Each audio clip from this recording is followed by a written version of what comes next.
All right. Happy Monday, everybody. Welcome to Draglist Live, where we get the bench race with the world's top drag racers. My name is Bill Pratt. It's great to be with you tonight. Tonight, we feature Scott Arriaga, who joins us to discuss jet car driving and tuning, and growing up as a kid whose dad raced several pro classes. We'll hear all about it in just a couple of minutes. Before we bring Scott in, let's go to John. John, how are you doing, bud?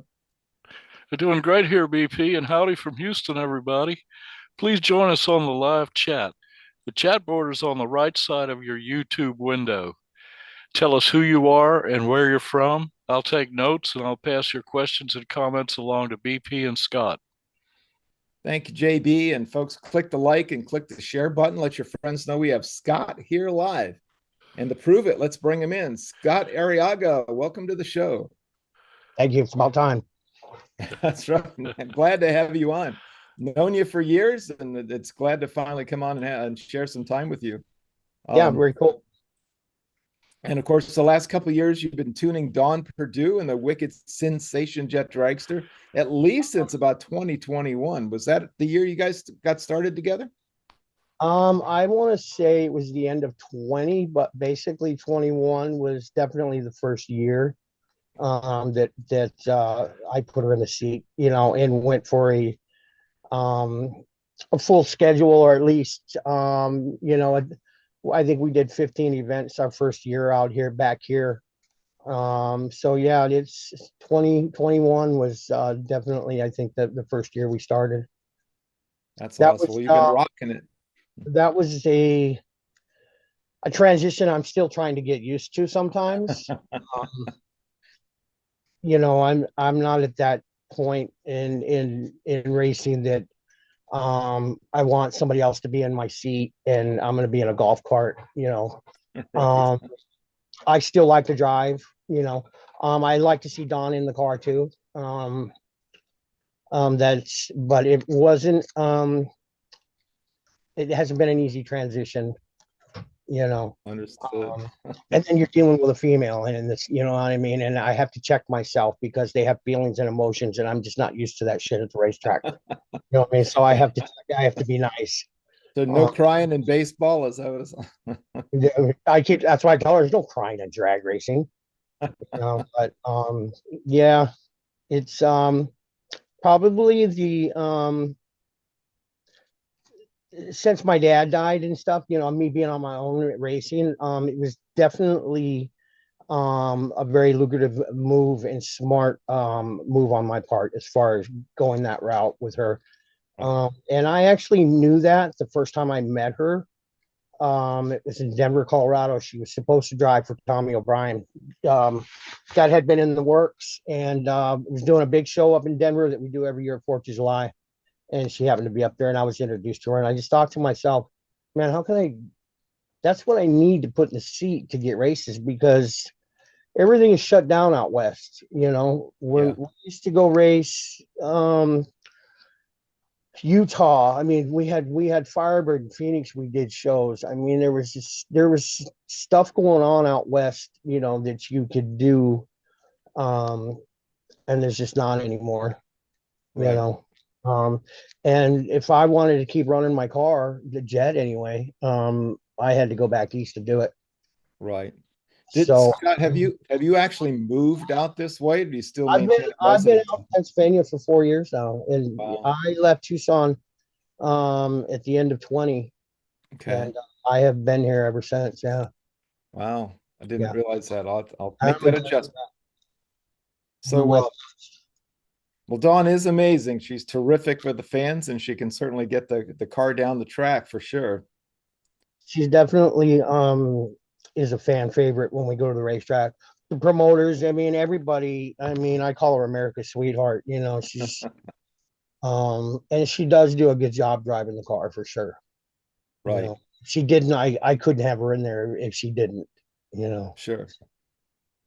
Well, a lot of racing experience running brackets with that little pin. I mean, guess if you run a Pinto that goes that fast with that kind of wheelbase, everything else seems like a Cadillac, right? Yeah, that Pinto was actually the first wheel driven car that I had ever been down the drag strip in. Wow. It runs 850s, 150 mile an hour in the quarter. It runs 540s, in the eight. And it is just a really nice car to drive. It's a lot of fun. I mean, it doesn't 60 foot like the jet car does, but it's Yeah. still a lot of fun. And I think the competition side of bracket racing, knowing that you have to go rounds or you're going to go home, because I mean, I've just been exhibition most of my life outside of drag boat racing. So it didn't matter if we win or lose, we got paid, we put on a show and we went home. But Right. to be competitive in that side of the racing was new to me, and it's a lot of fun. I'd rather really drive that Pinto than I would my own car. It is cool. I When you think back of, go ahead. So, I wish I was better at it because I don't get in it enough. So I might have like an old 12 light one round and then a 60 the next round. yeah, There's just no consistency in anything that I'm doing leaving the starting line. But regardless, it's just a lot of fun. it is fun. Well, I'll tell you what, Bob Glidden, Wayne Gap, anybody used to run those things would be proud to run 850s as a match race car back in the 70s and early 80s. That's Absolutely. a hell of Absolutely. a fast car.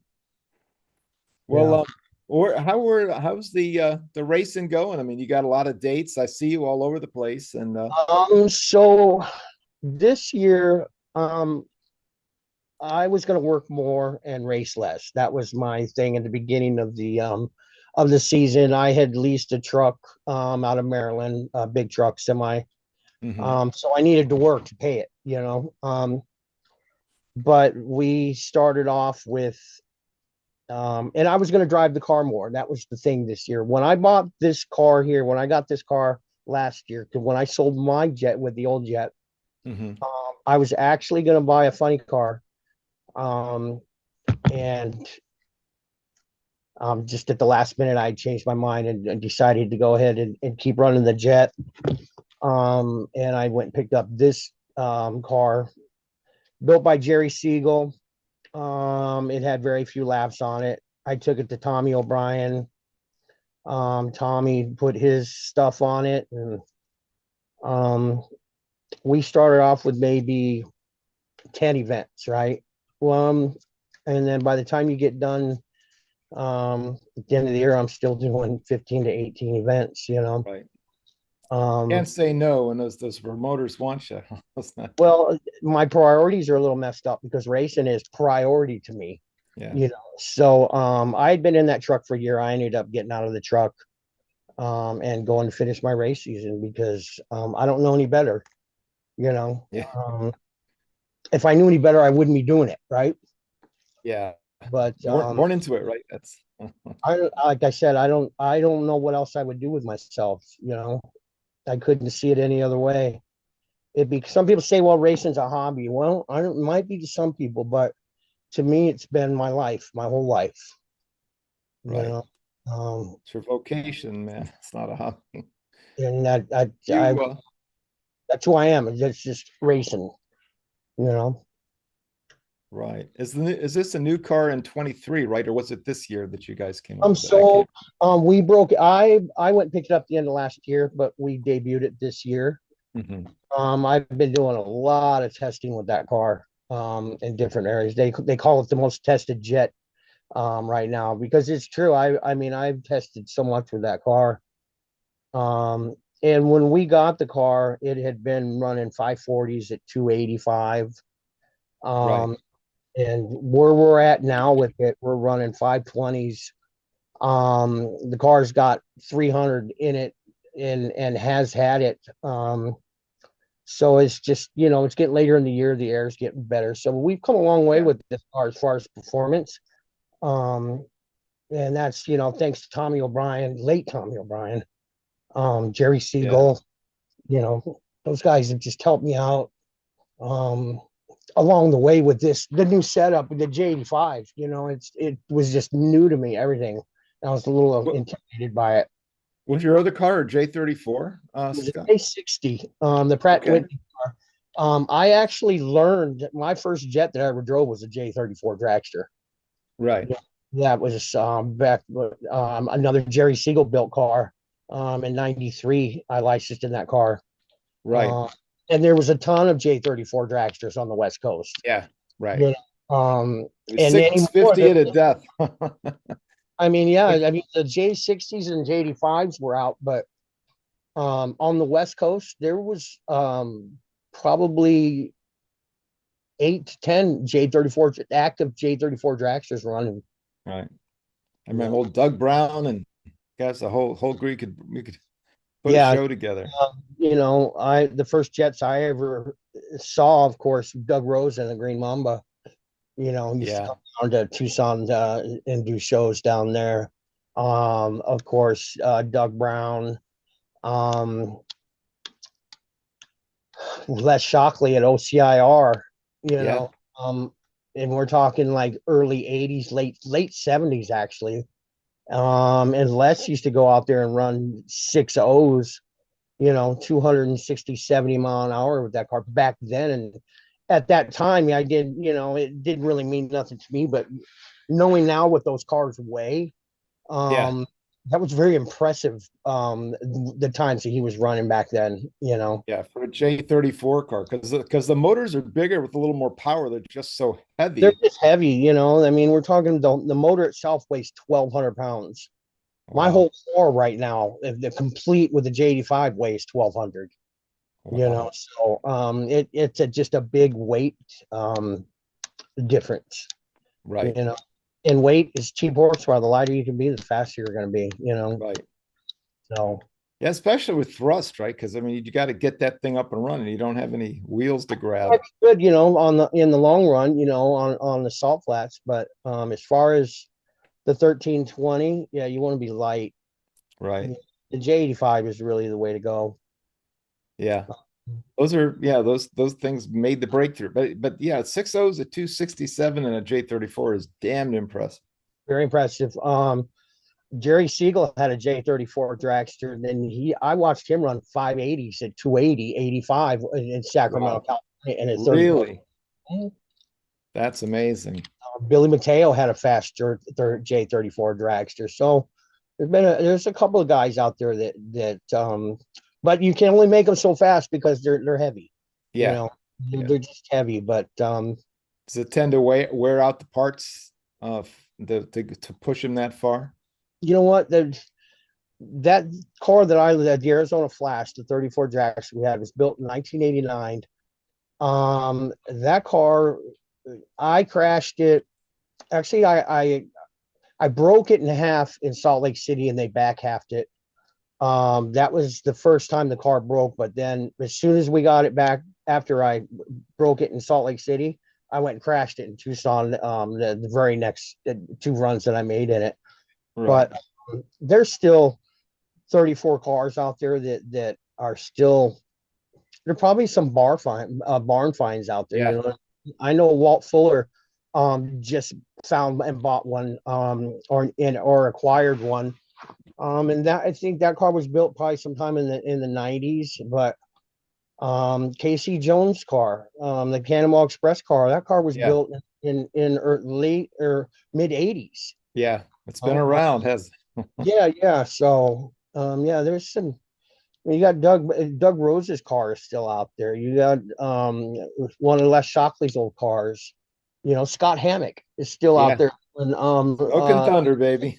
yeah, and that was one of Les's cars. You know, Yeah. from mid '80s or stuff. So, and I know that car's still out there. You Yeah.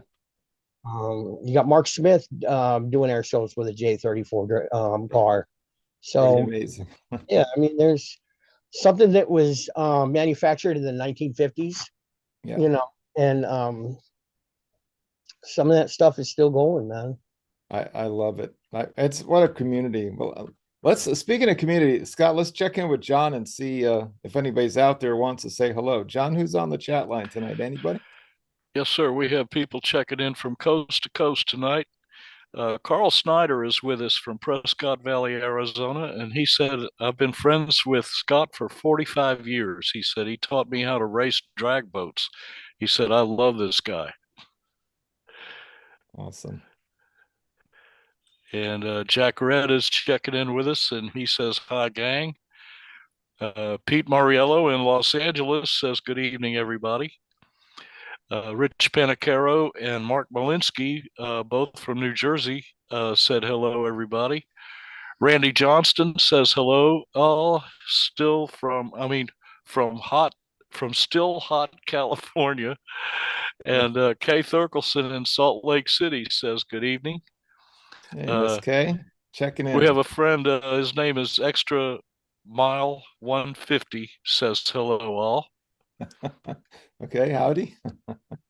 And let's see, I believe we are, okay, Mark Goldfarb says Mark Goldfarb from Maryland is with us tonight. Awesome. Welcome, buddy. We got some of And Don's over here now. Yeah. Carl Snyder said to ask Scott about the bee in Bakersfield. Uh-huh. So my buddy Carl, I've known since junior high school, and we have just been best friends since. And when I was drag boat racing, I talked him into buying a boat, and we went and started drag boat racing. Well, then I went and bailed out on him a year later, but we were on our way to Bakersfield, California, to Lake Ming for an event up there with our boats. And as we're coming into town, my window is down, and I get a bee that flies into the truck, and it hit me right perfect in the eyebrow. Oh man. Well, probably within the hour, my eye was just swelled shut. I couldn't even see out of it. And the next day, my eye was swelled shut. Couldn't see anything out of it. I ended up qualifying like number one. And there's a picture that somebody took, one of the photographers, and you could just see my eye still swollen out of that helmet. I mean, I was driving with one eye that day. I think I did better driving with one eye than I did with both of them. But yeah, that's the bee. That's one of the bee stories right there. Yeah. Oh man, good stuff. Well, let's see. Randy Johnston, he mentioned Jeff Atamian from Madera, California. Yeah. The Beast, right? Yep. And let's see. Around that car's probably been around since mid 70s. Yeah. You know, yeah, that car's changed hands many times. I think it was the U.S. Enterprise at one time that I know Ansel Horton drove it. Yeah. It just, I think Roger Gustin may have had that car at one time. Yeah, it's still going. I'll have to pull up the old Jack. I mean, I got him, the one thing that kind of sucks is that the coverage sucks so bad for the Jets that you have to go to the races to talk to you guys to hear what's going on mostly. Yeah. But because it used to be, you'd see every now and then National Dragster run a story with a match race, but that doesn't happen that much anymore. No. Certainly doesn't happen anymore. But we've been lucky, the events that I have done for NHRA, out of Arizona, ended up being a national dragster both times. And Don did a race up there against Terry Rosberg at Rockingham, and ended up on national dragster. So those were cool. That was cool. But it's that's another good guy. I mean, I haven't talked to Terry in a couple of years. Yeah, old Turbo. Still running the camo, the camo deal for the paint, kind of dressed up like that. So Rosberg doesn't have a ride anymore. Okay. No, that went away for him, and I don't think I think he might be done. There's not a whole lot of options out there for an unemployed jet guy. Yeah, I knew his dad too. It was awesome, of course. Terry's a good driver. Terry's a really good driver. Been around it a long time, and grew up like me with his dad. Funny car racing. He grew up at the drag, so yeah. Me and Turbo have a lot of in common when it comes to where we come from and stuff. But yeah, I don't think Rosberg's going to be driving anym's Well, if you're hearing us, Terry, all the best to you, buddy. It's been a couple of years since we chatted down at good old Budds Creek. He's racing one of the Hannah cars. This was 4, 5, 6 years ago. I can't recall. Well, let's anybody else on there, John, with a thought, or we'll keep on rocking. Well, let's see. Rich Panacaro asked if anybody knows whatever happened to the Queen of Diamonds car. Yeah, I think Mr. Hannah's trying to sell that bad boy right now. He's got all three of his cars up, I think, for sale. He does. So the Queen of Diamonds, the last one that they had was the that I guess you could call it this. I'd call it the Experimental, side. you think? The cockpit was off to the side. Yeah. And that car was crashed. And I'm not sure remember where it was.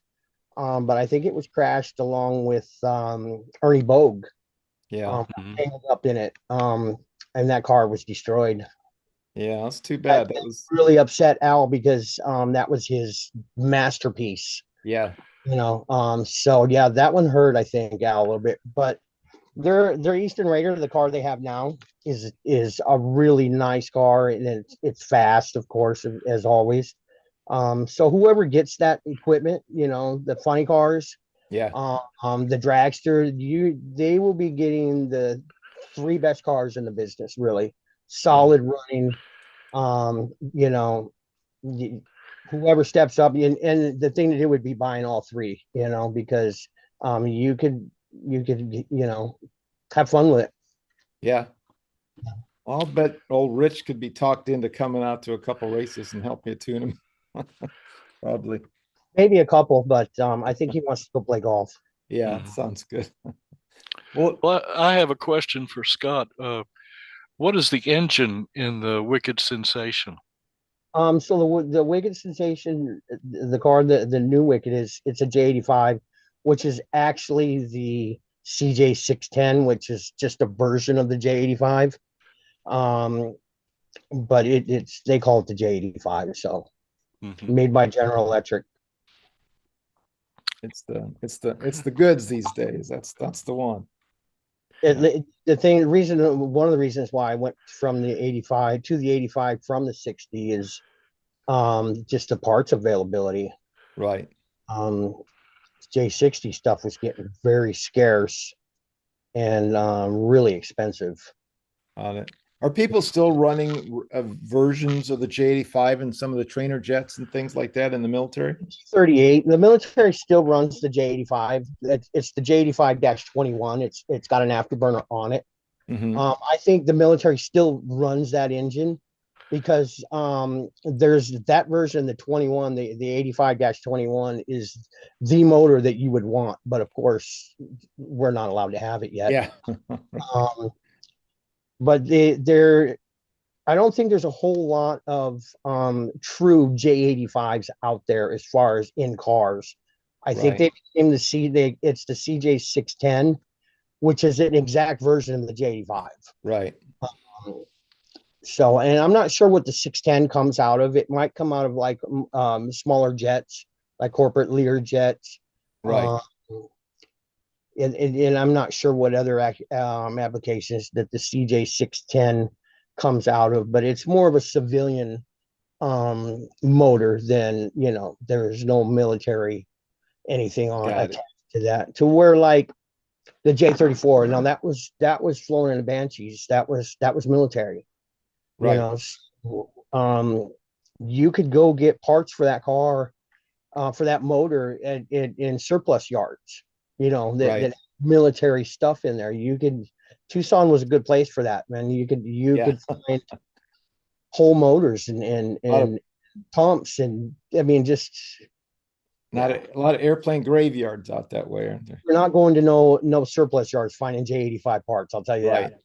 Is there like one or two folks in like the world sort of gather those parts from the aviation industry and make them available, or do you guys got there's some guys out there now. I'm new to the J85. Okay, so you have a guy out of Texas that his business is strictly aviation with that CJ610 or J85.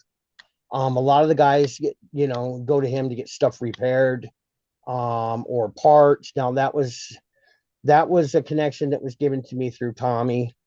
You got guys like Fred Sibley and that they have parts, because that's their business. Yeah.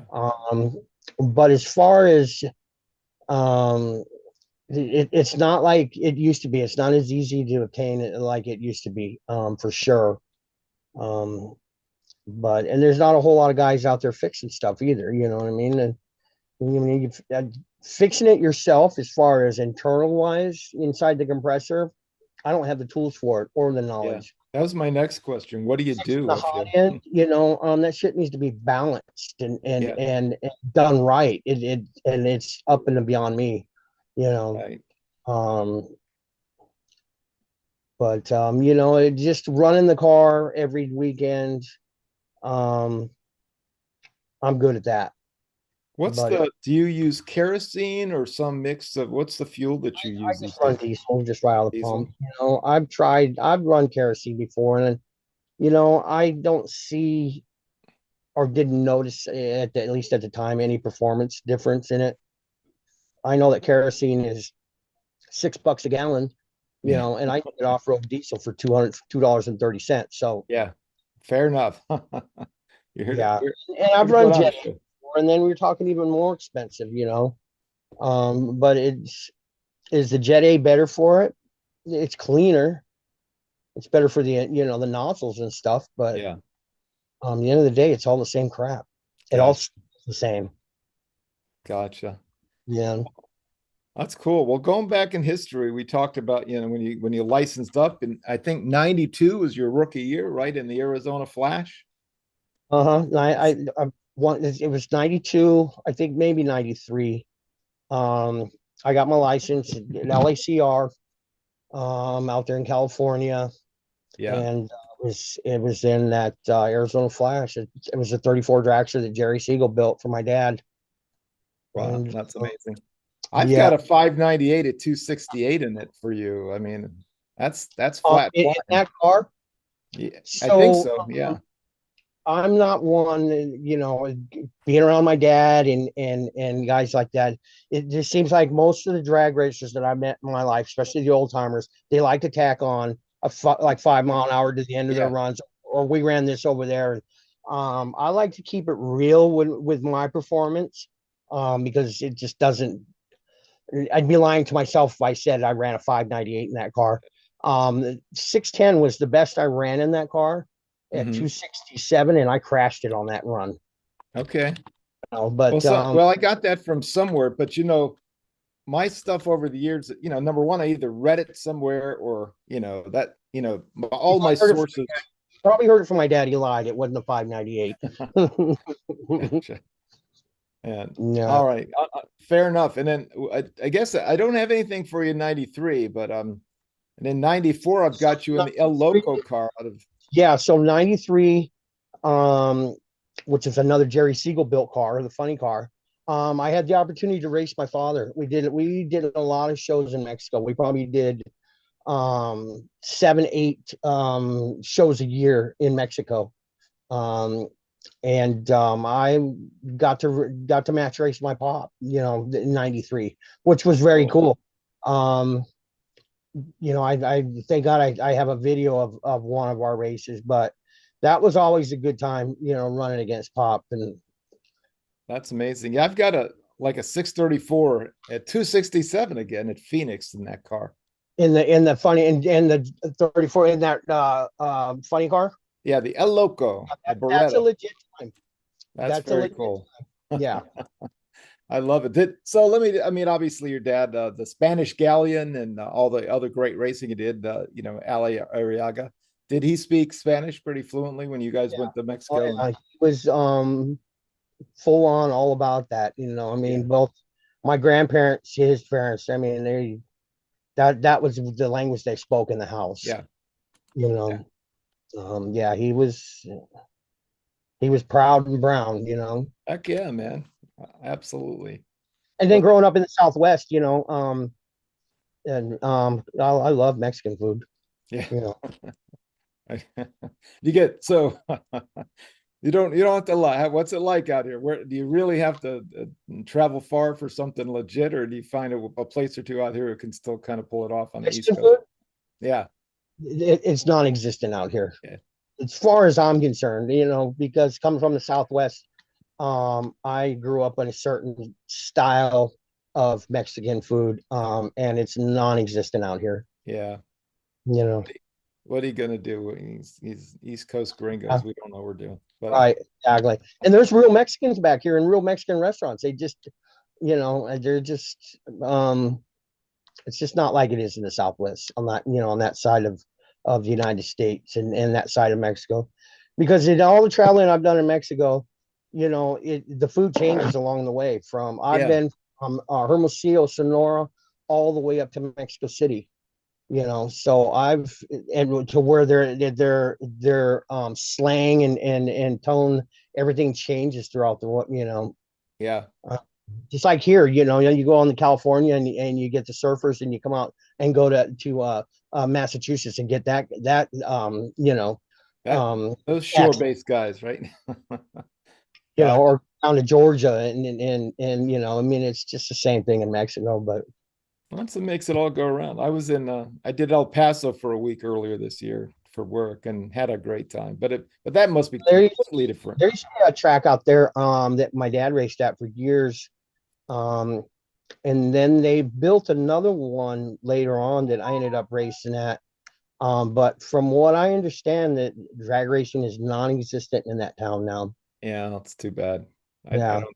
Yeah, I it's don't just think that track's there anymore. another track or that town that they're just dying off. Yeah, You still got Albuquerque out there though. You yeah, know, and I don't really yeah. know what else is out there for drag strips in that area. In Texas, I know it has some 8 mile tracks and stuff around there, but um, yeah, El Paso was 5 hours from Tucson, so I've raced there many times. Yeah. Those are good stuff there. I Yeah. loved it. Read about. I'm an Ohioan originally, so I just read about it all, but I soaked it up. Well, tell me about your. So then, and again, I got some. Obviously, your coverage is not always great. So 98 is the next thing I got for you, but you had a chance to jump in Walt Fuller's Nitro car to try to get a license, but I guess it broke. Tell us about that. So, yeah, that was in the works. That was around 2000 or so. That I was going to catch a ride in Walt Fuller's funny car. Um, and he was going to get licensed in our jet. Um, Reason mostly that didn't happen was my dad had gotten a phone call from somebody that said, "Don't let your kid get in that car. Okay. It's got a lot of mixed match parts in it." And so my pop just pretty much pulled the plug on it, and Ron Fassel goes out and blows the thing up at Pomona very next race and caught on fire. But it's just part of the nitro deal. Walt Fuller's Yeah. is I've known him since then. I like him. He just recently obtained a jet, which I'm excited for him and want to help him get going in that.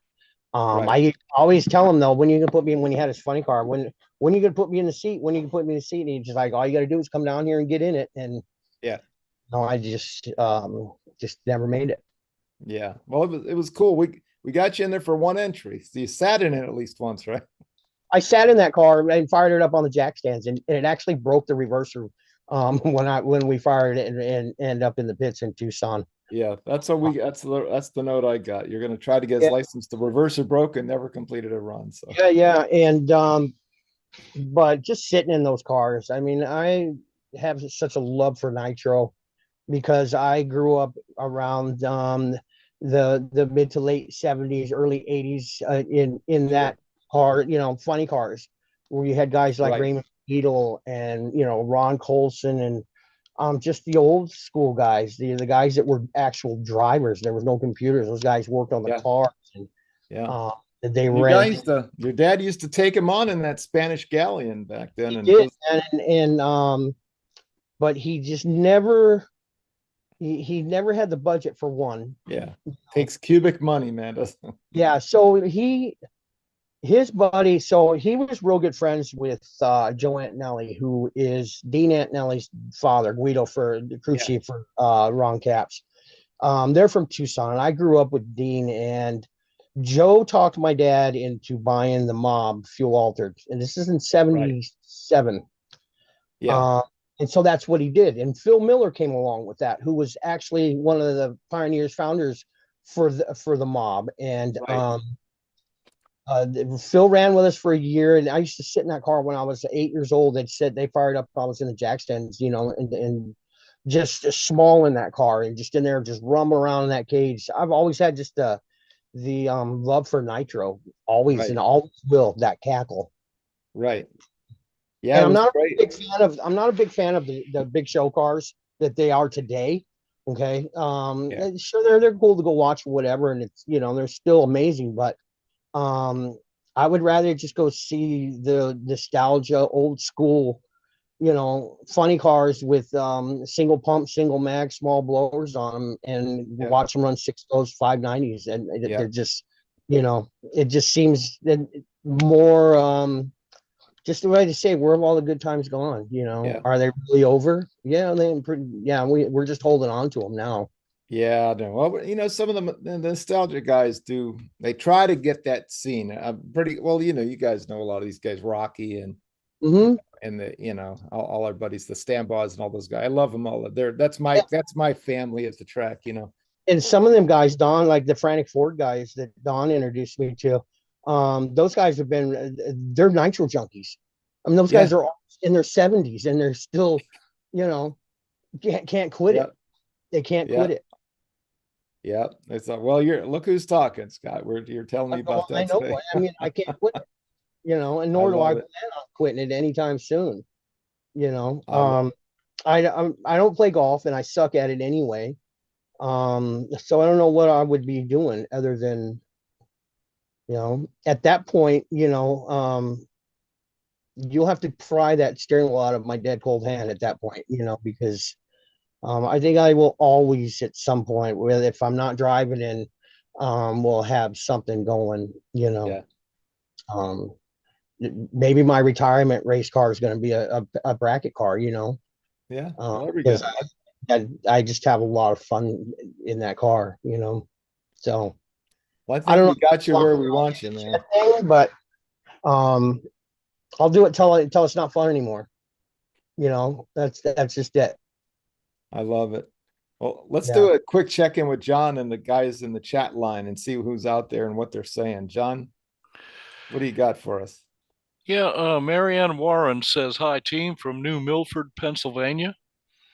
And Carl Snyder says, Scott drove the jet lag S10 funny car. It was Monte's car back then. Really? I don't have that one. I got to get that on Yeah, the list. so that car used to so I crashed that car, actually, that truck. I mean, it was a really cool looking S10 funny car jet. Um, and the first race I did, without my father, he died in June, and I went to Colorado, Bandimere, 4th of July. Did my first event without him, and then I was supposed to fly to somewhere in Texas.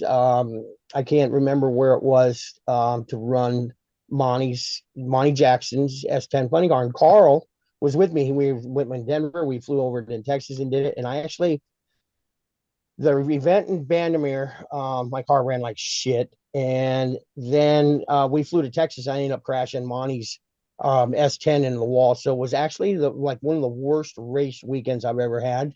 But I'll never forget it. And in the big picture, it was still fun. Even having the back-to-back bad days at the drags. There are no bad days at the drags. That you can't walk away from. Got it. Yeah, that truck right there used to. I'm not one to be scared of anything, but that truck right there, after I crashed it, I got back in it. I was glad to see it go away because I didn't want to drive it anymore. And It's the guy bad that aerodynamics, do you think? it was just too fast for what it was. That thing it would go out there and one run it would just go straight as an arrow and nothing would happen. And the next run it would just do dumb shit. It was just so unpredictable. But the guy that bought it, my advice to him when he bought it was, be safe, have fun, and pay attention. And he ended up crashing that truck and destroyed it probably shortly after he got his license. He ended up crashing it, and I knew he was going to. Yeah. I knew he was going to, but nobody got hurt. Yeah, that was one of the coolest trucks I've ever driven for sure, but not one of my favorites to drive. Gotcha. Wow. Good stuff, guys. What else you got, John? Albert Arriaga, Scott's little brother, is in Arizona, and he said, I'm sending love and support over here. He said, ask Scott about his dad versus Scott, the Hio versus Padre. Uh-huh. He says, in Mexico, and him running the jet school bus. And he also asked, what has been Scott's most memorable event to run in? So my most memorable events to run in, at least one of my favorites was the 4th of July show at Vandermeer Speedway.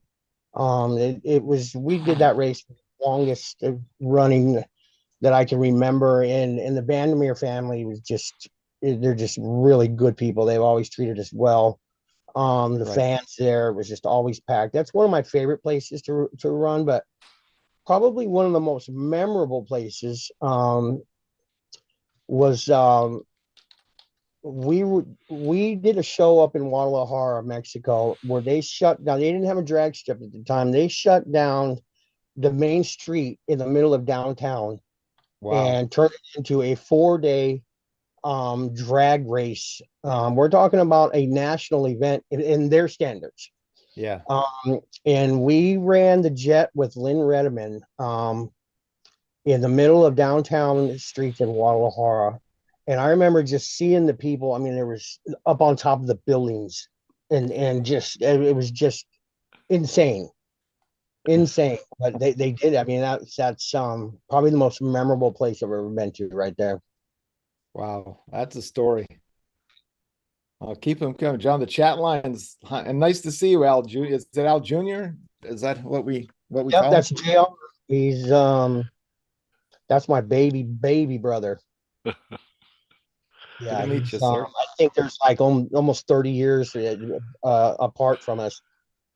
My dad was busy as an old man. Way to go. Yeah. Well, I have a question for you, Scott. Okay. Can you tell us the difference that you feel between torque and thrust from driving a hot rod to driving a jet car? The biggest thing, I mean, there's no, it's hard to compare it because of the difference in the speed. But as far as a feel for the car, Uh-huh. that torque in that wheel-driven car, you can feel in the bottom of your ass.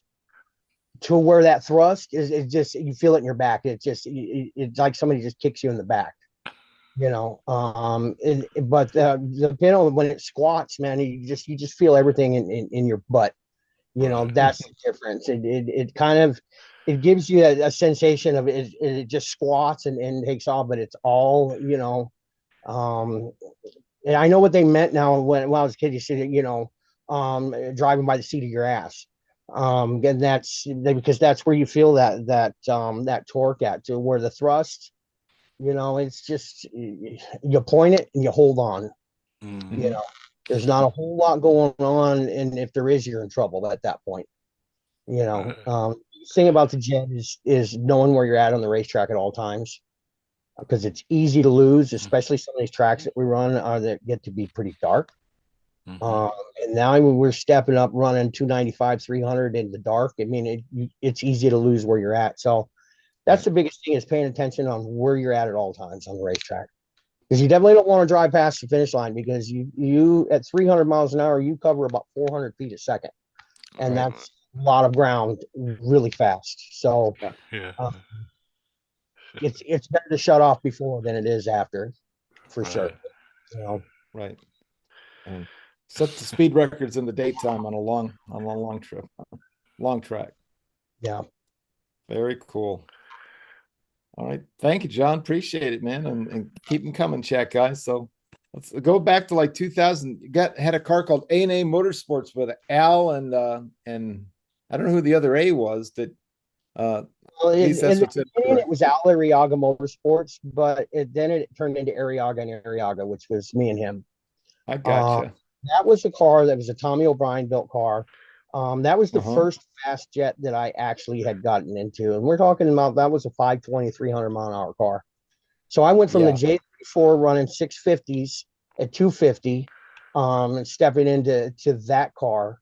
it was an easy transition for me, and it was the difference between that car and the 34 car, of course, is the weight, and you can definitely feel the way it drives. We're Right. talking about a freight train versus a Ferrari, basically. Um, that was that car, which is actually right now um, in England. Martin Hill has that car. I see it Okay. all the time in videos and run in Santa Pod, but that's Martin Right. Hill's car now. Um, I'll tell you one of the teams that I drove for that I really had a good time with, and I drove for him for 4 years, was Darren Bay.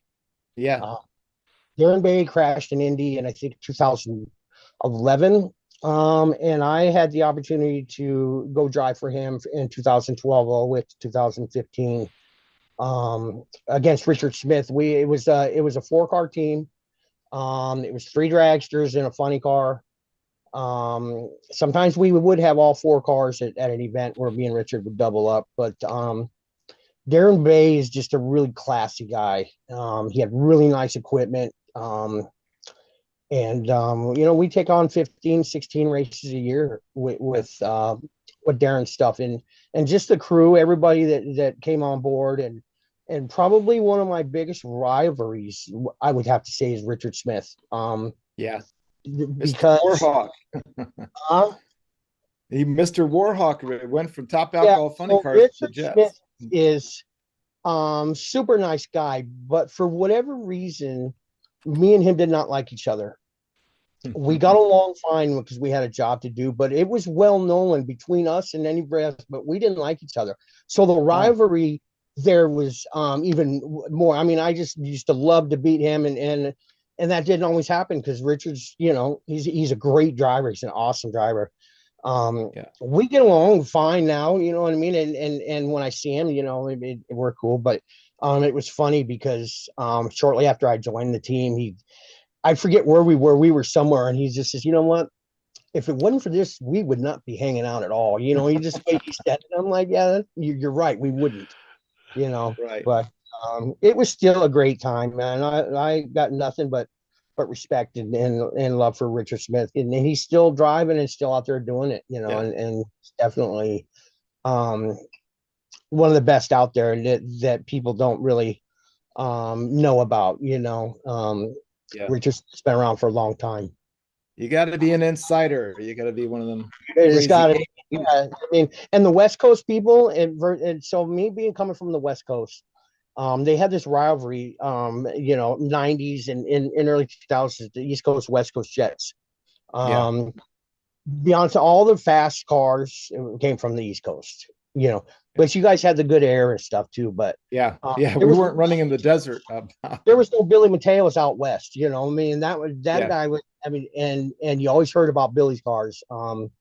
We had fast cars, and but we were trying to get together with the East Coast to put down an event somewhere where you could bring in the fastest East Coast against the fastest West Coast, and we probably would have got our clocks cleaned by them, because I mean, you had guys like Hannah's cars, you had Phil Smith. I mean, there was just a handful of Phil Smith was fast. The Dustmans were fast. God rest in peace.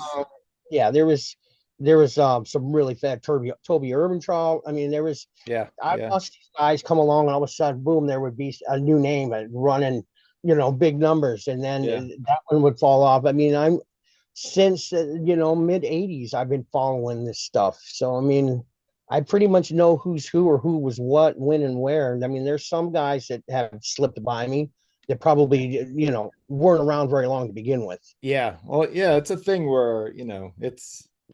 I watch them come and go. Yeah. I watch them come and go, for sure. There's a cat in his name escapes me right now. He's ran really kind of Canada, did very well, and ran some, some high fours at about 318 or something. But yeah, I actually, me and Kepner were standing at the top end at Norwalk underneath one of the scoreboards and saw Mateo go by at 318 and set the IHRA record. And I'm thinking to myself, what a effing idiot I am. And then if anything could happen, I mean, there's no way anybody's gonna get out of that guy's way if something should have happened. He was heading for So What are Billy you was gonna do? banned by NHRA indefinitely. I think he ran 491, 330, Yeah. 3 mile an hour Yeah. or something like that when we weren't even supposed to be running 300, and Yeah. NHRA gained his license indefinitely. You Yeah. know, Billy was somebody who, because there was a lot of ego back then of who had the fast car, and Billy would break his car out like on a Wednesday night and go down to Norwalk or something and rip out a 5 flat at 318 Yeah. and go back in the garage just to Yeah. let everyone know that he's the king, and he will Yeah. always be king because there will never ever be another Billy Mateo or a jet that fast ever Yeah. again. Yeah. Should there be? Nor should there Yeah. be. No, I think I've got him at a 483 and at that 330 that he ran. I mean, that's flat flying. All Billy's cars were the same because he built them in his garage, so they were always short and always the same length because that's how long his garage was. But Yeah. guy, and the thing about Billy is he won't tell you nothing.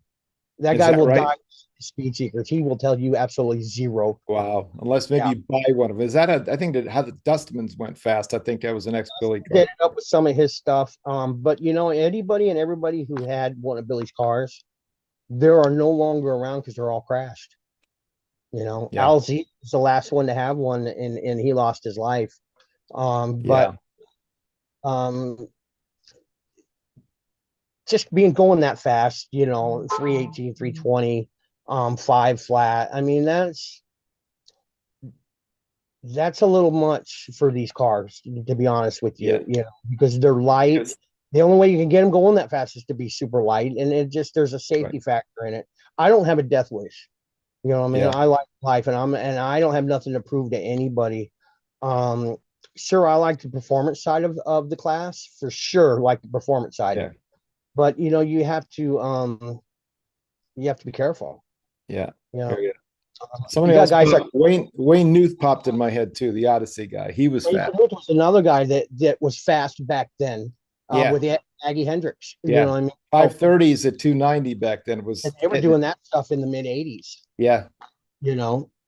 Yeah, I announced the 532 at 2, and Schreiber. I announced him going 290 one time.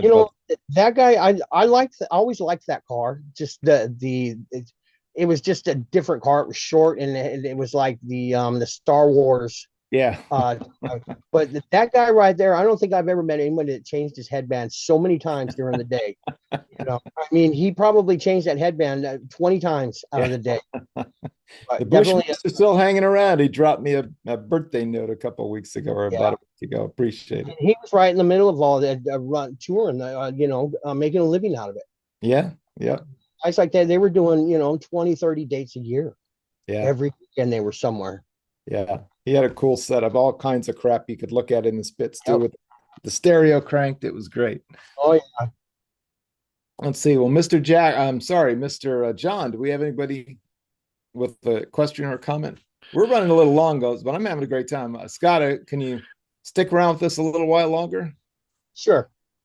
Everybody is enjoying your interview, Scott. You're telling us a whole lot of great things that I never heard before, and I think it's an awesome interview.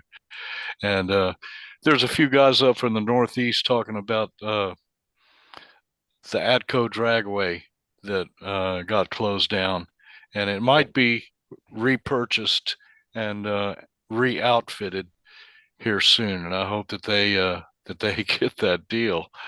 But I just heard an NFL guy bought it.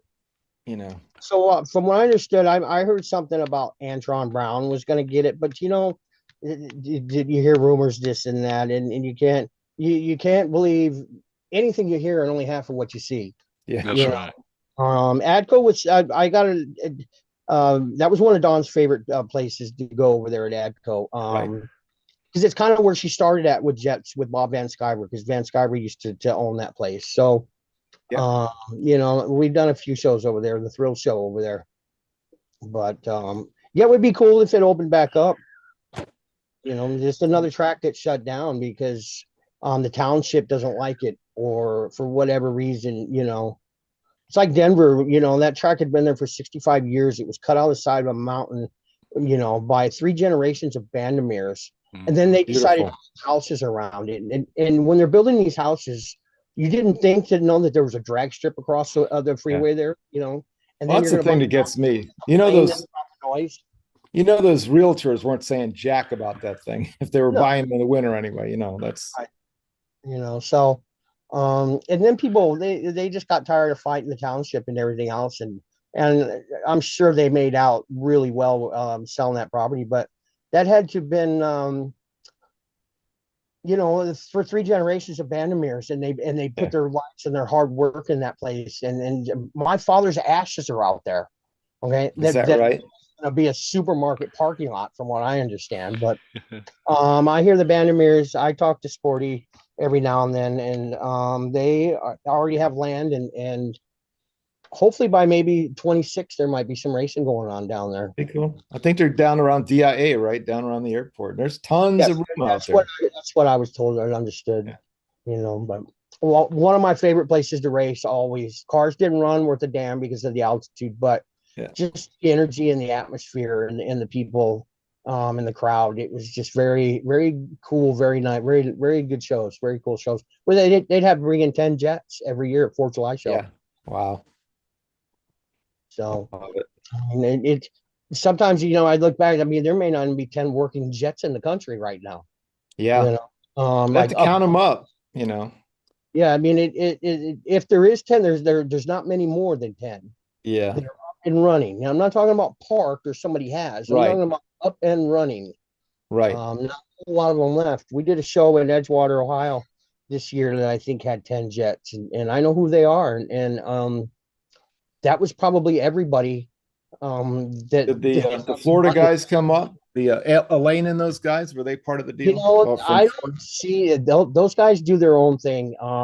They have their own schedules that they do, and they have a really cool program. Yeah. They probably, as far as the Jets goes, I mean, that's probably the best program out there, the deal that they have. But we don't run into them, and they certainly don't race us. Yeah. They They're like solid 570 cars, but I love them. their own cars and do their own thing. Yeah. They don't want to come out and play in the street. It's just Gotcha. okay, but we don't ever see them. I don't think they would ever show up over there in anywhere. Like I've seen that they've been down to Norwalk for that, I think, at one point. But that Norwalk deal that Bader puts on, that you're not going to bring a 6-second car you're not going to bring a knife fight to a gun show, or a knife to a gunfight. And that's Right. The North American Jet Car Championships used to be about something. They had 8 of the fastest cars in the country.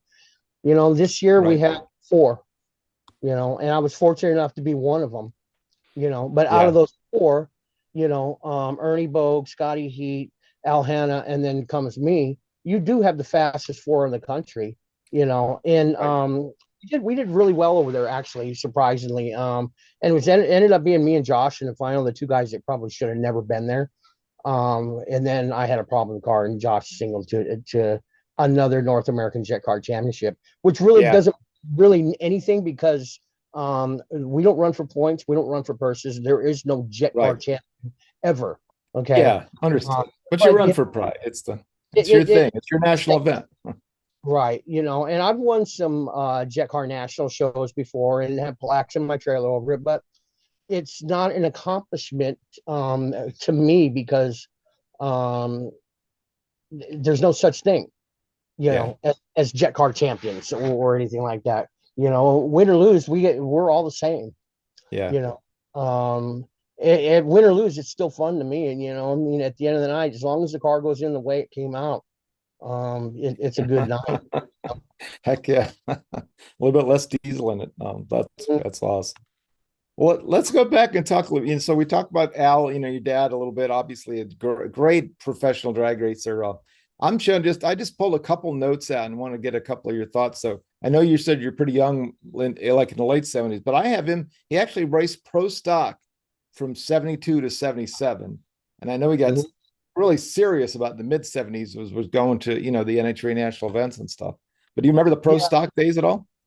Absolutely. I remember the days before that, but I remember when he bought his first Linko, when Linko first out, you know. So he had a partner, his Gene Swagum, and he was a young kid, and I'm still friends. They had the Arriaga and Swagum Pro Stocker. I think it was a 74 split bumper Camaro. And back then they were just barely dipping in the eights. But I mean, I watched guys like Dick Landy, Jack Roush, you have Hunter, guys on the West Coast. Lee Hunter, Kevin Roddy, Sonny Bryant. Roddy was one of my dad's rivals from Tucson. I mean, Gordy Revere was good friends with my dad's. Warren Johnson used to come to stay at our house. You know, in the California had the West Coast Pro Stock group, where you had Jim Baker. There was a lot of Hanson brothers and just I lived in San Diego in '77. I was in the Navy, so I hot fitted it up to OCIR as often as I could. You go to OCIR and there you would have 20 Pro Stockers. They were fantastic. I mean, I used to see guys from the East Coast down at OCIR. You know, even all the car guys and Top Fuel guys, Pro Stock guys, they would all go out there to run. That was one of my favorite places. I never got to race there, but I used to run around there as a kid because we raced there so much. One of my favorite places to go to of all time. It was magical to me. And the other cool place is Ontario Motor Speedway. I got to go there a few times to national events. Now that I don't think could be any cooler than Ontario. And it's a shame I think they built that place and it was only up for like maybe 7 years or maybe not even that. And today you could drive past that and it's still there, but it's just a dirt. I don't even think they did anything with it. It's just land. I think I'm flying to LA and I think I'm going to fly to Ontario. So I wonder if I'll have a chance to see it on my way from the airport, but wherever it is, I'm going from the airport to Urbandale. But for the longest time, it was nothing, and it's like OCIR. They I think they turned it into a brewery. That land ended up building some kind of a brewery on her. Well, there's a Marine base right next door to it. I don't know if El Toro is still there or not. The Marine base. The cool thing about OCIR is that Charlie Allen, this guy that had OCR, ended up going to Chandler, Arizona at Firebird and managed it in that place since it opened. I think it opened, say, like maybe 84, 83, maybe. Could be even sooner than that. But I've been to some of the coolest shows over there, jet shows. I mean, I was be a part of some of those Jets versus Funny Car shows that Charlie Allen used to do, which was another one of my favorite tracks and events to go to, running the alcohol Funny Cars, running racing Sutherland and guys like that over the years. And and Chris Lane, man, I saw Chris Lane in the Phoenix Camaro at Orange County in '77. That was my favorite for a long time. We knew Chris really well. In fact, Chris had an ATC that ran on alcohol. Because I was a big ATC rider, and Chris drove for Joe Pierce, the Phoenix Funny Car. Joe was one of my dad's partners in the Jets and Funny Cars. He tuned my dad's Funny Cars when he came out. I spent a lot of miles rolling down the road with Joe Pierce, and there is nobody. There's not a human being on earth like him. The nicest, most honest, just funniest guy you'd ever meet. Just hilarious, I don't think you can find one person on this earth that didn't like Joe, and he knew everybody at the drags. I mean, everybody from Conferdome to Roland Leon to your guys, Jim Basco and locally, Basco and Baus. Joe knew everyone. Just a great guy. That's fantastic. I have ashes hanging from my truck. That's how much I love that guy. Wow. Yeah. So the Spanish Galleon, speaking of which, from 79 to 84, at least that's the years I've got. I'm running the Monza and then the Trans Am with the cool old 80 or 82 Trans Am body. That body was a 79. That actual car was the Mob fuel altered, right? Yeah. So they so it was a transformer, right? And it was in 79, it was him and Gordy Bonnet had the first two Trans Am bodies that came out for that style. Yeah. That was in 79. He sold that car in Colorado to the Green family, and ended up going to California and buying Roland Leon's Hawaiian. It was the Avanti Monza car. They had the green one. Ron Colson drove. Yeah. So he ended Yeah. up buying that car, and ran. That was the white Monza. That was that car, and ended up running that car for until '85. Until Alan Iredam talked him into buying a jet. Wow. And indeed, the Arizona Flash was born. So I've got at least 85 to 2001 with your dad in the wheel that I at the wheel rather. So my dad got burnt. I want to say he got burnt in '92. He got burnt real bad. So he drove the jet from '85 to '92, and he got back in '93 at that when we ran each other for that year. After that, he was pretty much done with it, you know. Okay. So if I've got a listing for him where someone said that was likely you racing thereafter, right? Was that you in the seat? From '93 on, most definitely. My father didn't get back behind the wheel after '93. If he did, it was maybe one run in Mexico somewhere, and it wouldn't be documented, you know. Got it. Okay, cool. That's very helpful. Good stuff. But yeah, we think about him all the time, man. He's been on there. We got lots of Arriaga listings over the years. Yeah. I always like to, post my stuff. And the thing, like I said, the thing about my stuff is on there. It's true. It's real. Got it. Some of the runs on the guys on there, and I'm like, that didn't happen, and that didn't happen. But it's their There's story. a few of them up there. Some folks I still know and like that I'm like, whew, I can't see how that thing. You don't pick up 2 seconds in certain types of cars. Right. I've got people claiming fives. Guys, because I know the cars and I know what they run. And but never let you're within a pretty narrow the J34 might be 630s to 650s depending on the conditions, right? You may not, and that 6.0 blows my mind. 580s, but there's only like one in the country that I watched do that. So amazing. It might have run a 580, but you had a flap, a 6-foot flap underneath the car or something. Don't run that. Yeah. Well, let's do one more check-in with John and the gang out there to see if there's anybody else with a question or comment, and then we'll start rolling out towards the exit here. We've had a couple of really nice comments. Extra Mile 150 said he's enjoying and learning more about jets, and so am I. This is a great interview, Scott. And he mentioned ADCO and jets. He mentioned Roger Gustin's jet funny car crash when he was testing the new body. Okay. And Mark Goldfarb said he just wanted to mention what great showmanship Scott and Dawn and the rest of the team does. They make the sport exciting. Thanks, Mark. And I agree. It. Yeah, I forget for old Gustin who basically got the funny car deal. Yeah, actually Jets started and let NHRA. That guy almost drowned that night. They had to, that car was upside down in the swamp at the end of ADCO, and they actually had to, he almost drowned that night. Wow. With everything that went on. Van Skyver's the one that pulled him out, but he ended up with some bacteria in his lung from drowning. He was actually drowning. Wow, that sucks. Yeah. Glad we got him out. We got it's a dangerous way to make a living in drag racing though. You gotta. Well, these jets, man, I've been around them my whole life, but they're a little scary. If you're somebody that just goes to a jet show for the first time and you're going to watch, say, Hannah go up there and run a 520 at 300 mile an hour, and you've never seen them before, that will be something you will never forget, because it's the most insane concept to think about, is strapping your ass to a jet engine. NHRA has hated us for years. Since they came out, NHRA has hated us. But, right.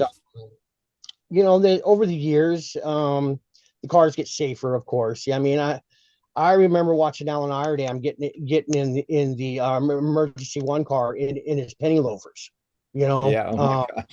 So I mean, with just a driving jacket on. Yeah. So yeah, these guys were they were fearless or just retarded back then when it came to One or the other, maybe a little bit of both. it's Like just we've seen Shrewsbury sitting outside the windshield driving his car too, you know. yeah, And it's just it's a serious thing, and safety's first always. yeah, Um, last thing I want to do is get hurt or have somebody else get hurt in my car, right, but we all know the risk, and that's what drives us. I mean, we don't think of the risk, right. don't you just, you know, you don't think it can happen to you, but it can, it Yeah. can. I've been on a few wild rides, but thank God I've never not been on one that did make me want to get back in it. Mhm. Right. So.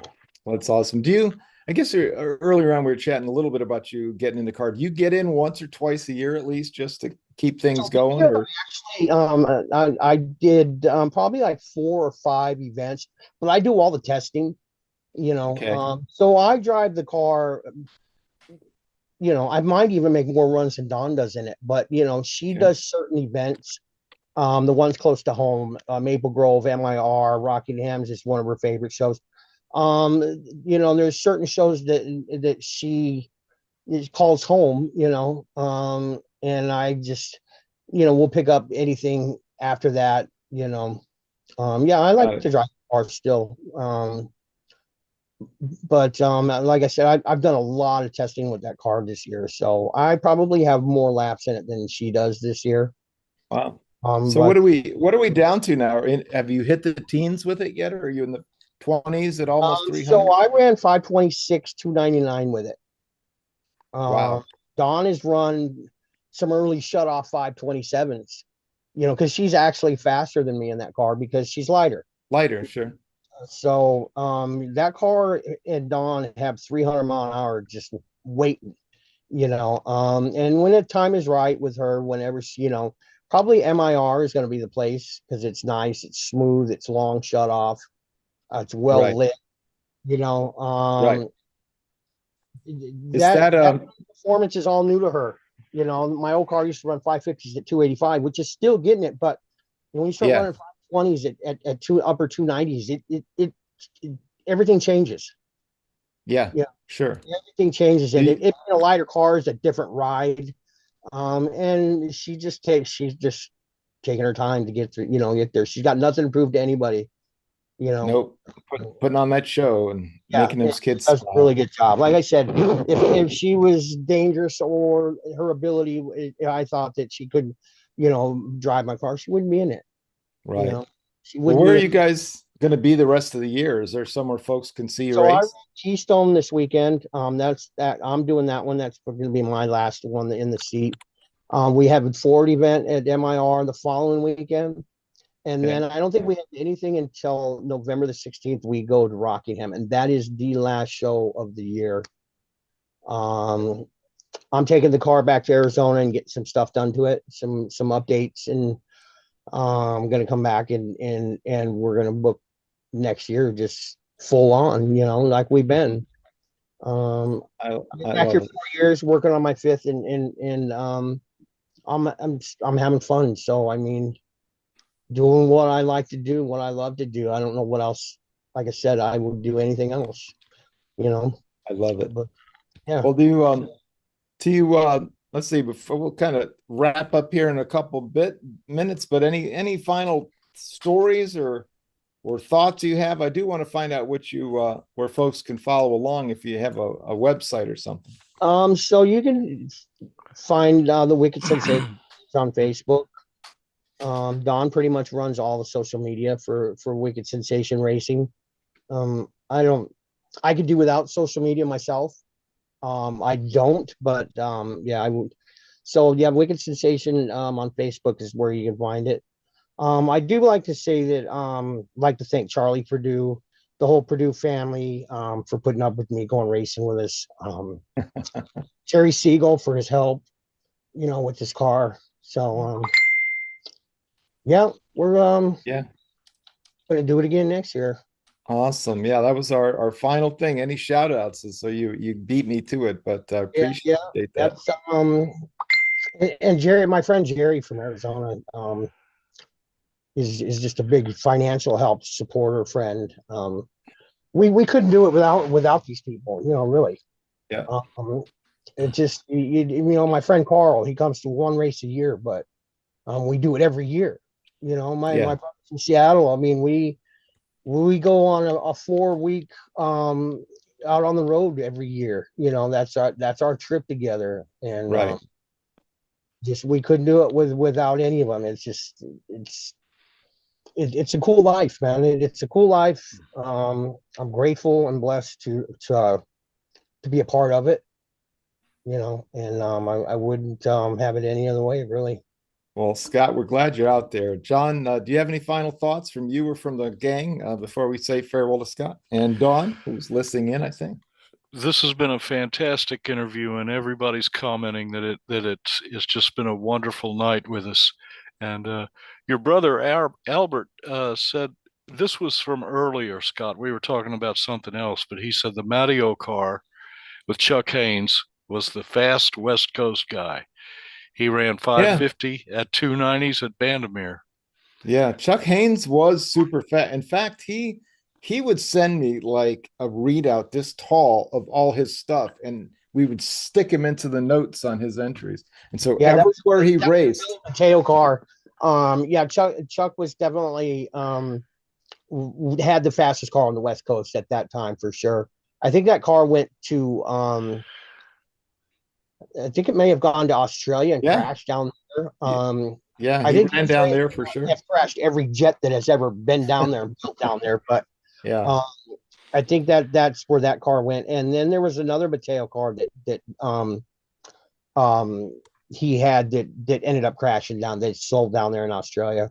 They had a couple of them every year in the winter because our winter is their summer. Right. And Chuck would go down there, and I think Kurt White and the nephew of Chuck Haynes is going down back over there to race this year to Australia. Oh, cool. So I think it would be cool to go down under for sure. I got the chance to go once. It was fantastic. I just went to visit. I got to ride in a Victor Brace 200 mile an hour 57 Chevy. That was a blast. Yeah, those Aussies, they're a little crazy. They are. Bless their hearts. We love them though. But they're really good racers. They're hard racers. They're great. You know what they would tell me is they would, oh man, well, this ain't anything like you've seen. And I said, yeah, but you guys got 18 million people on your entire continent, and you guys are fielding cars. You're doing great. And they run fast. Car class that they had, it was all nostalgia stuff. That Ron Capps even went down there one year and drove down there in their series with the LA Hooker. Yeah. But their funny car class it was very cool. I think it might be owned by the same guy. I think the Cohens, I think their last names are Cohens. I think they're really big influences in racing down there. But I think they might own every car in there, and every car has the same parts. And Graham and the guys. Playing field was evened out at that point. Yeah. They're very cool. They're quality guys, man. Well, we'll get them on here and talk one of these days. But Scott Arriaga, it's been amazing to visit with you. Thanks so much. Looking forward to seeing you. I don't know if we'll catch you this year, but I think I'm out of town on the Ford weekend. But what are you going to do? Yeah, right. I'll get the chance to run on that weekend, so I'm looking forward to that. Awesome. Well, you'll get that thing down in there, that cool sea level Budds Creek air, and see what happens, man. But the big thing is putting on that show. It's going to run 300 before the year end. Sure. Awesome. You heard it here first. Well, Scott Arriaga, thank you so much for joining us, man. It was so much fun hanging out. And you and Dawn have a good one. We'll see you down the road somewhere. Okay, Bill. Thank you. All right, everybody. Scott Arriaga. See you later, sir. Let's say farewell to Scott, and let's talk to John and find out about this week's Racer of the Week and JB's take. John, take it away, sir. Thanks, BP. My pick for Racer of the Week is Aaron Oliveras from Salt Lake City, Utah. Aaron was recommended to me by our producer, Kay Thurkelson. Thanks, Kay. Aaron is a top alcohol dragster pilot, having completed with his A-Fuel dragster a while back. Sponsorship issues prevented him from continuing his quest, but he didn't give up. He has a lot going on right now, and it's looking good for the future. The pieces to the puzzle are falling into place.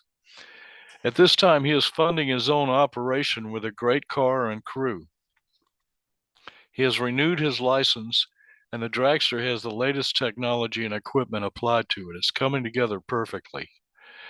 Aaron is involved in a cancer education program. He is passionately determined to find a way to beat cancer. An important piece to understand on this is that he was diagnosed with stage 4 colon cancer, and he's at this time finishing up his treatments. He has nearly beat it. This is why he is so intent on educating others and helping them through the mental side of dealing with cancer. And this, his new Dragster project and his daughter's junior Dragster project are the most important activities he is pursuing. Well, I can't think of a better way to live. Aaron is setting an example for us to admire and aspire to follow. I hope he gets to his goals and these endeavors. And he sent me a message today to let me know that he was the Division II champion in top alcohol dragster in 2006 and 2007. So congratulations on those achievements, Aaron. And we wish you good luck, good health, safe racing, and the best of times in the future. Now, today would have been the 74th birthday of my dear friend, David H. Freeman. David was a powerful influence on me throughout the 50 years of our brotherhood. He was a supremely gifted songwriter and musician. He wrote many songs that resonate in my soul to this day. I looked up to Dave for his creativity and single-minded vision of his work. We collaborated for decades on our music. In 1980, Dave wrote an album consisting of 11 songs, and he had me play bass, keyboards, vocals, and slide guitar on his songs at Rampart Studios here in Houston. I hosted an album release party when it was mastered. I recall a beautiful young lady showed up and helped to prepare refreshments for it. Her name was Debbie Morgan, and she was later to become Debbie Bockelman, my wife. Dave also had me perform multiple tracks on his 1990 album when he had switched to writing country songs. Now, I've been a rock and roll musician all my life, but I related and adapted to Dave's unique country style, and I enjoyed playing his songs on his tapes. Dave and another of my best friends, Andy Quinn, also became like brothers. We were the three amigos. I will always treasure the memories of our years together. Without Dave and Andy, I doubt that I would have had the musical career that I did have. It's been a wonderful party. I owe it to Dave Freeman, Andy Quinn, Randolph Arrington, Buzz and Earl Nickel, Mike Gonzalez, David Weiss, Scott Berman, Bill Gibson, Ray Curry, Jim Short, Pee Wee Bowen, and my sister Sylvia. All are gone now, except for Scott and Bill. We're the remaining City Kings. We're making our second album. It's a different process than we did the first time, as we're multi-tracking it in my home studio. It has a theme of perfection that will be very clear in the final mix. I look forward to having it finished, and I'll share it with y'all when it's done. But today is Dave Freeman Day, more than every other day that his influence and love are part of my life. Play on with Andy in heaven, Dave. Thank y'all for changing my life. Everybody stay safe and well. You are the most important part of this show, and we love you all. We look forward to having y'all with us every week. It's a great way for us to spend an hour together on a Monday night. I'll see y'all next time. God bless America. Back to you, BP. Thank you, John. Appreciate it. And thanks for sharing about your friend. I thought that might hear about Chris Christopherson from you tonight, and because we just lost Chris as well, and a couple of other big luminaries. But give that some thought, and maybe we'll do a little bit on that next week if the spirit moves you. But yeah, Chris was He was an amazing human being. He was a Rhodes Scholar when he was young. He was an Air Force pilot. And then he decided to go into music against his family's wishes, but he ended up writing and performing some of the greatest songs that America has ever seen. Right. Sunday morning coming down. They didn't think it would sell, and Yeah. it was pretty amazing. So, well, thank you, John. Appreciate it. Mm-hmm. And let's go ahead and do our couple of our segments. So, our big special notice, just a reminder: USA One Drag Fest is October 19th. Please join us up there in the Harrisburg suburb of Dauphin, Pennsylvania, where Brett Kepner comes from. Did you guys know that? And we're going to see Bruce Larson, Mr. USA One, hang out at his big old barn with all kinds of great memorabilia, a bunch of great friends, bunch of great cars. October 19th for the USA One Drag Fest. You can find more info and the flyer up on the front page of Draglist. Upcoming guest, Miss Kay Turkelson, has been very busy. October 7th, next Monday night, we've got Paul Rossi, who made his way throughout the Superstock ranks, one of the top Mopar racers in that category. Paul Rossi will be joining us. He's doing a lot of great things these days as well. So we will catch up and find out all about it. That's October 7th, next Monday, for Paul Rossi. On October 14th, I'm super excited. Jeff DeGrandis is going to join us. One of the funniest, nicest guys you'll ever want to meet. He's also one of the legitimate heirs to the Big Daddy Roth cartoon empire. This gentleman knows how to do drag racing cartoons. In fact, he worked with a bunch of Cartoon Network and other TV studios doing his artwork there. But his first love, I think, is making those hot rod cartoons and the drags. And I have my own personal Jeff DeGrandis Draglist Fink artwork, which I'm very proud of, that I've had for 20 years or so. But our friend Jeff DeGrandis coming on here October 14th. And then on October 21st, folks, we have been trying to get it nailed down for a long, long time. Finally got it done. Gary Pritchett will be joining us, formerly known as Little Bear Pritchett. Of course, the longtime godson of Bunny Burkett. And of course, also the Capco Top Fuel Racing Team crew member. He has got his own Top Fuel license, recently won his first top alcohol funny car event on the NHRA Tour. Lots and lots to talk about with Gary Pritchett. He's coming up on October 21st. And then I will have to, unfortunately, duck out on October 28th. There is an IT industry event up at Hershey, Pennsylvania. So who knows, depending on how close I am to some of my drag pals in Hershey, I might get to meet and greet Dawn and Scott and some of my other drag racing friends from up that way. So we will not have a show on October 28th, but on October 7th, Paul Rossi, October 14th, Jeff DeGrandis, October 21st, Gary Pritchett, and then Miss Kay is working hard on November. So thank you, dear. You are amazing, and we appreciate you. She's out on the salt flats today, so she's checking in from the salt as she's checking in on the show, but I appreciate everything she does for us. Going on to those we lost. Now this actually was something we found out just before the show last week. I forgot to mention it. Frankly, Mr. Jack Red reminded me on the chat, but I really want to do him justice anyway. Doug Rice, one of our dear friends. We've been hanging out together for, 10, 15 years. Back when we were doing the Best of Times drag racing circuit here on the East Coast, down at Virginia Motorsports Park, Budds Creek, and places like that. Our friend Doug Rice from Colonial Heights, Virginia, did pass away. His brother Curtis put up a very nice tribute. Said Doug was my older and only brother, not just a brother, his hero and a true war hero, his best friend and partner in crime. Doug is one of the foursome comprised of Robert Dickens, Jimbo Rice, Curtis Rice, and Doug Rice.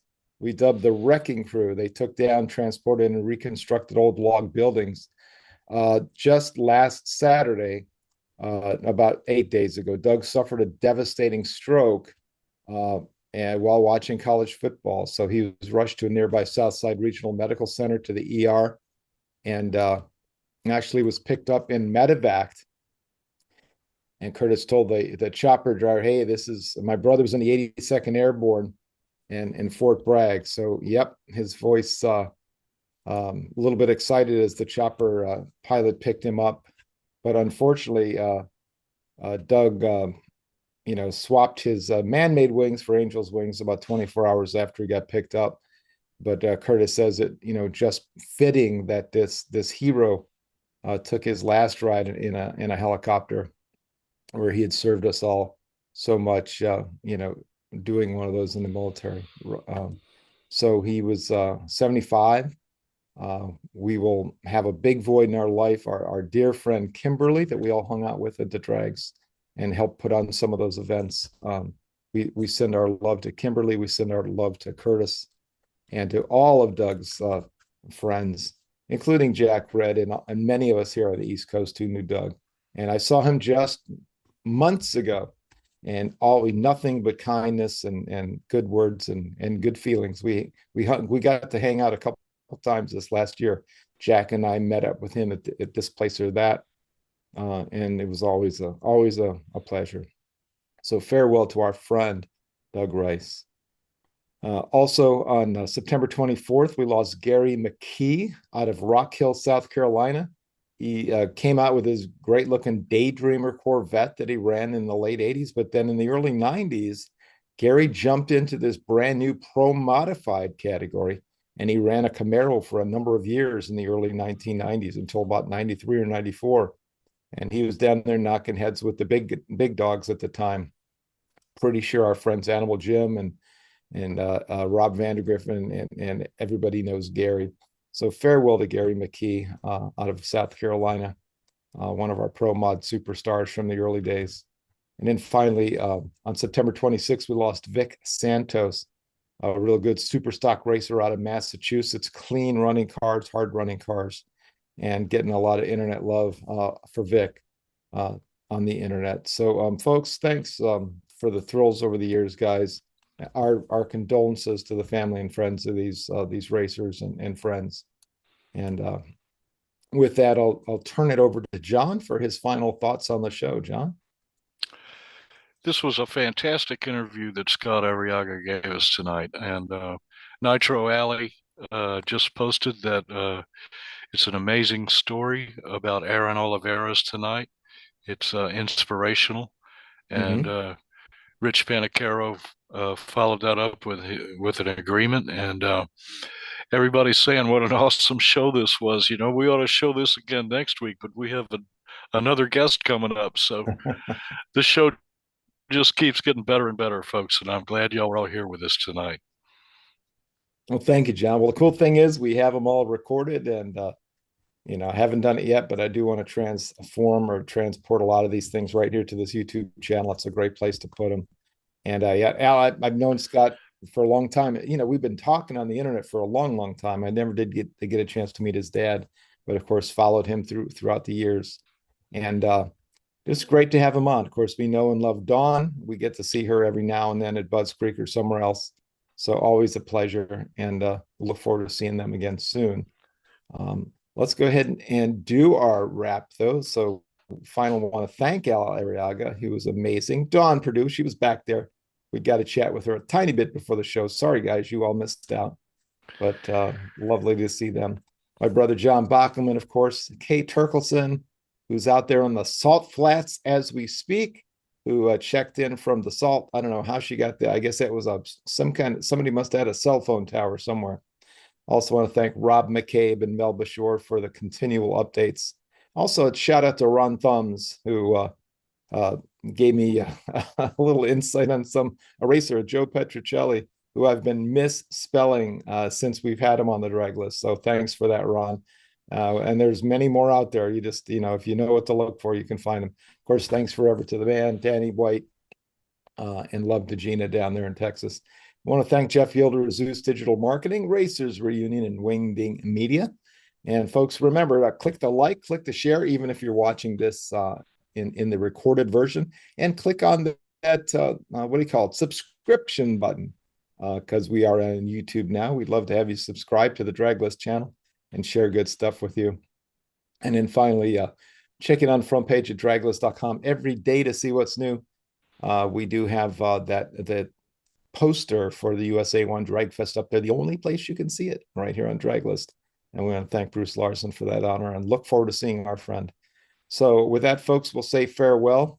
And on behalf of John and Scott and Dawn and the rest of our gang, we will say farewell for now and see you next Monday night for Paul Rossi. Until then, let me hit the magic farewell button and see you next time.